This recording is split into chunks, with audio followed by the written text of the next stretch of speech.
नमस्कार दोस्तों, स्वागत है आपका आज की बेहद बड़ी और जरूरी खबरों में। लेकिन खबर में आगे बढ़ने से पहले अगर आपको भी ऐसा लगता है कि मोदी सरकार गरीबों और प्रवासी मजदूरों पर ध्यान नहीं दे रही है और आप इस बात के लिए मोदी सरकार का विरोध करते हैं, तो आप भी इस वीडियो को लाइक कीजिए और इस लाल बटन को दबाकर चैनल को फ्री में सब्सक्राइब करके घंटी बजाइए और कमेंट में लिखिए जय हिंद। रुख करते हैं पहले खबर की तरफ। सर्वे, लॉकडाउन में 67% मजदूरों को गया रोजगार, 74% लोग आधा पेट भूखा रहने को विवश। जी हां दोस्तों, पूरी दुनिया में फैले कोरोना वायरस के कारण अब तक लाखों लोगों की मौत हो चुकी है और लाखों लोग इससे ग्रसित हैं। इस दौरान सबसे ज्यादा अगर किसी का नुकसान हुआ है तो वे है गरीब मजदूर जनता का। भारत में भी कोरोना महामारी की वजह से लाखों मजदूर अपने घरों से दूर भुखमरी और लॉकडाउन का शिकार हो गए। इस बीच हजारों लोगों की नौकरियां चली गईं, सैकड़ों की जान चली गई और कईयों ने पैदल चलते हुए दम तोड़ दिया। क्या है ये सर्वे? इसी बीच अजीम प्रेमजी यूनिवर्सिटी के सतत रोजगार के लिए केंद्र ने 10 नागरिक सामाजिक समूहों की मदद से एक सर्वे कराया है, जिसने लॉकडाउन के दौरान गए रोजगार और कंगाली से जुड़े कई प्रमाण पेश किए हैं। इस सर्वे के अनुसार लॉकडाउन के बीच 67% लोगों की नौकरी चली गई है। ये पूरी आबादी का 2/3 हिस्सा है। इतना ही नहीं, ये सर्वे कहता है कि शहरों में 10 में से 8 मजदूर और गाँव में 10 में से 6 श्रमिक का रोजगार छीन लिया गया। इससे भी बड़ी दुखद बात यह है कि लॉकडाउन के कारण 74% लोग ऐसे हैं जिनके पास उनकी जरूरत के हिसाब से खाना भी उपलब्ध नहीं है। वहीं इस सर्वे में यह भी पता लगा कि इसमें 61% परिवारों के पास इतने पैसे भी नहीं हैं कि वो हफ्ते भर का राशन भी अपने परिवार के लिए खरीद सके। इस सर्वे में 13 अप्रैल से 9 मई के बीच 4000 लोगों से बातचीत कर यह सर्वे पूरा किया गया है। इसमें झारखंड, कर्नाटक, मध्य प्रदेश, महाराष्ट्र, आंध्र प्रदेश, बिहार, दिल्ली, गुजरात, ओडिशा, राजस्थान, तेलंगाना, यूपी, पश्चिम बंगाल राज्य को शामिल किया गया। इस सर्वे में रोजगार और सरकारी योजनाओं की मौजूदा हालात जानने के लिए ये सर्वे किया गया है।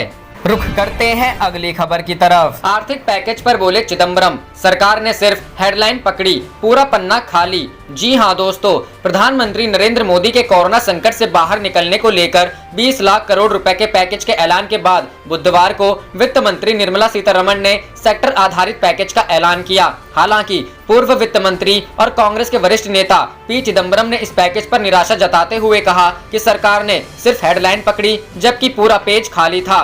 पूर्व वित्त मंत्री पी चिदंबरम ने कहा कि प्रधानमंत्री नरेंद्र मोदी ने कल शाम खस्ता हाल अर्थव्यवस्था को फिर से पटरी पर लाने के लिए आर्थिक राहत पैकेज का ऐलान किया था और कहा कि यह पैकेज 20 लाख करोड़ रुपए का होगा। लेकिन जैसी कि उम्मीद थी कि सरकार ने हेडलाइन पकड़ लिया जबकि पूरा पेज खाली था। उन्होंने कहा, मैं पहले बता दूं कि लाखों गरीब, भूखे और तबाह प्रवासी श्रमिकों के लिए वित्त मंत्री ने आज जो कुछ कहा उसमें कुछ भी नहीं था। जो चल चुके हैं और हजारों लोग अभी भी वापस अपने गृह राज्य पहुंचने के लिए पैदल चल रहे हैं। यह उन लोगों के लिए एक क्रूर झटका है जो हर दिन संघर्ष करते हैं। पी चिदंबरम ने सरकार के ऐलान पर निराशा जाहिर करते हुए कहा कि ऐसी आबादी 13 करोड़ परिवारों जो बेहद निचले स्तर पर रहती है, उनके लिए नकद हस्तांतरण के माध्यम से भी कुछ भी नहीं है, जिन्हें बर्बाद होने के लिए धकेल दिया गया है। रुख करते हैं अगली खबर की तरफ। केंद्र का विशेष आर्थिक पैकेज महज एक बड़ा शून्य है, उसमें राज्यों के लिए कुछ नहीं, ममता बनर्जी। जी हां दोस्तों, प्रधानमंत्री नरेंद्र मोदी की तरफ से कोविड-19 संकट से देश को उबारने के लिए 20 लाख करोड़ रुपए के आर्थिक पैकेज के ऐलान किए जाने के एक दिन बाद वित्त मंत्री की तरफ से बुधवार को एमएसएमईज के लिए बिना गारंटी लोन और ईपीएफओ समेत अनेक राहत के कदमों का ऐलान किया गया। लेकिन पश्चिम बंगाल की मुख्यमंत्री ममता बनर्जी ने इसे एक बड़ा शून्य करार दिया है। ममता ने कहा कि केंद्र संघीय व्यवस्था को ध्वस्त करने और आर्थिक पैकेज से लोगों को गुमराह करने की कोशिश कर रहा है। उन्होंने कहा, केंद्र के पैकेज में असंगठित क्षेत्र, सार्वजनिक व्यय और रोजगार सृजन के लिए कुछ नहीं है। पश्चिमी बंगाल की सीएम ने कहा कि केंद्र का विशेष आर्थिक पैकेज महज एक बड़ा शून्य है, उसमें राज्यों के लिए कुछ नहीं है।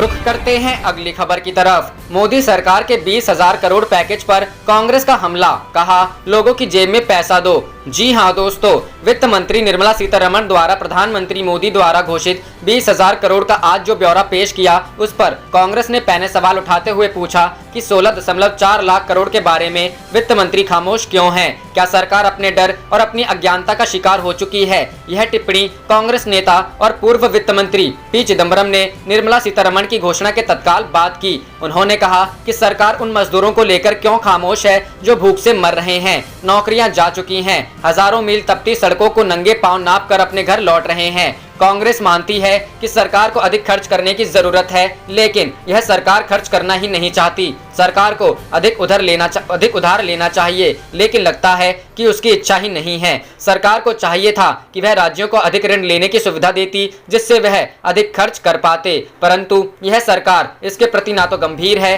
और ना ही इच्छुक। रुख करते हैं अगली खबर की तरफ। श्रमिक ट्रेन से 338 मजदूर लापता, लिस्ट में गड़बड़ी की आशंका। जी हां दोस्तों, यूपी के बांदा पहुंची वडोदरा श्रमिक स्पेशल ट्रेन में एक हैरान कर देने वाला मामला सामने आया है। इस ट्रेन में सवार 1908 में से 338 लोग चलती ट्रेन से लापता हो गए हैं। अब 2 राज्यों का प्रशासन लापता प्रवासी कामगारों की खोजबीन में जुट गया है।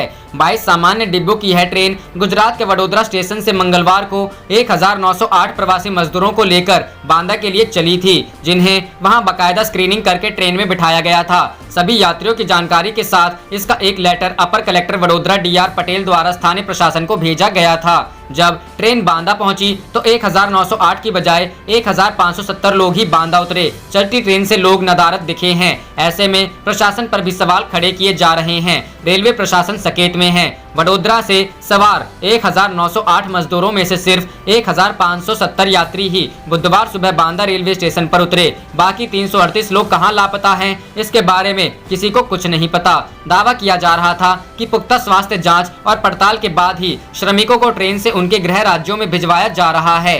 बांदा प्रशासन इस संबंध में गुजरात प्रशासन से संपर्क कर गुमशुदा यात्रियों की जानकारी जुटाने की कोशिश कर रहा है। रुख करते हैं अगली खबर की तरफ। प्रियंका गांधी ने CM योगी को लिखा पत्र, कहा छोटे व्यापारियों की मदद करे सरकार। जी हां दोस्तों, कांग्रेस की राष्ट्रीय महासचिव प्रियंका गांधी ने उत्तर प्रदेश के मुख्यमंत्री योगी आदित्यनाथ से बुधवार को कहा कि लॉकडाउन की मार झेल रहे राज्य के लघु एवं कुटीर उद्योगों के लिए सरकार कदम उठाए और छोटे व्यापारियों की मदद करे। CM योगी को लिखे पत्र में प्रियंका ने कहा, लघु और कुटीर उद्योगों के लिए बुनियादी और जरूरी कदम उठाएं। लॉकडाउन की मार झेल रहे इन उद्योगों के पास अब इतनी आर्थिक क्षमता नहीं है कि वे लंबे समय तक खड़े रह पाएं। छोटे व्यापारियों की मदद करना हर नजरिए से बहुत आवश्यक हो गया है। प्रियंका ने पत्र में लिखा, जैसा आप जानते हैं कोरोना महामारी से पूरा जनजीवन प्रभावित है। हर वर्ग के ऊपर भयंकर आर्थिक मार पड़ी है। किसान, गरीब और मजदूर वर्ग विकट स्थिति में पहुंच गए हैं। आर्थिक संकट ने मध्य वर्ग और सामान्य नौकरी पेशा लोगों को भी अपनी चपेट में ले लिया है।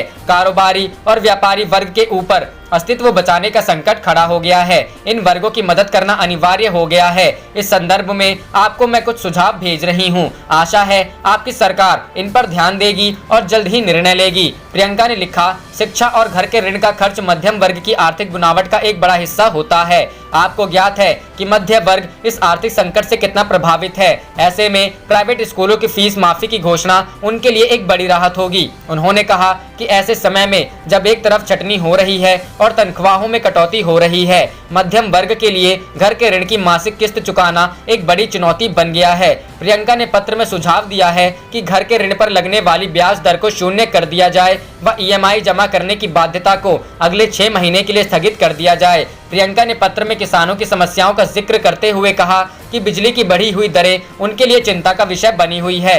उन्होंने सुझाव दिया कि किसानों के 4 महीने के ट्यूबवेल तथा घर के बिजली बिल माफ किए जाएं। प्रियंका ने मांग की कि किसानों को पूरी फसल खरीदने की गारंटी दी जाए, साथ ही गन्ना सहित सारे भुगतान तुरंत किए जाएं। प्रियंका ने लिखा कि शिक्षा मित्र, आशा बहनें, आंगनबाड़ी कर्मी, रोजगार सेवक, पंचायत मित्र व अन्य संविदा कर्मी कोरोना संकट में हर स्तर पर अपनी जिम्मेदारी निभा रहे हैं और स्थानीय प्रशासन के साथ सरकार के निर्देशों का पालन करवाने में जी जान से लगे हैं। इनकी सेवाओं को देखते हुए यह उचित समय है कि इन्हें प्रोत्साहित करने के लिए एक प्रोत्साहन राशि दी जाए और 1 महीने की तनख्वाह बोनस के रूप में दी जाए, जिससे वो अपने को सुरक्षित महसूस कर सकें तथा और अधिक मेहनत व लगन से काम करें। रुख करते हैं अगली खबर की तरफ। PM के संबोधन पर आया कांग्रेस का बयान, मीडिया को हेडलाइन तो दे दी लेकिन देश को। जी हां दोस्तों, कोरोना संकट के बीच प्रधानमंत्री मोदी ने राष्ट्र के नाम संबोधन में 20 लाख करोड़ के पैकेज का ऐलान किया। इसके साथ साथ उन्होंने लॉकडाउन 4.0 की भी बात की। PM ने कहा कि 20 लाख करोड़ रुपए का यह पैकेज आत्मनिर्भर भारत अभियान को नई गति देगा। इसके साथ साथ उन्होंने कहा कि लॉकडाउन का चौथा फेज होगा, लेकिन यह पूरी तरह से नए रंग रूप वाला होगा। इसके लिए नए नियम तय किए जाएंगे। PM मोदी के संबोधन के बाद अब मुख्य विपक्षी दल कांग्रेस की तरफ से रिएक्शन आया है। कांग्रेस के मुख्य प्रवक्ता रणदीप सुरजेवाला ने ट्वीट कर लिखा, माननीय मोदी जी, आपने संबोधन से मीडिया को खबर बनाने की हेडलाइन तो दे दी, पर देश को मदद की हेल्पलाइन का इंतजार है। वादे से हकीकत तक का सफर पूरा होने का इंतजार रहेगा। इसके अलावा उन्होंने एक अन्य ट्वीट में लिखा, घर वापसी करते लाखों प्रवासी मजदूरों भाइयों को राहत, घाव पर मरहम, आर्थिक सहायता व सुरक्षित घर लौटने की मदद पहली जरूरत है। उम्मीद थी आज आप इसकी घोषणा करेंगे। देश राष्ट्र निर्माता मजदूरों व श्रमिकों के प्रति आपकी निठुरता व असंवेदनशीलता से निराश है। आप देख रहे थे आपका अपना चैनल जय हिंद जय भारत।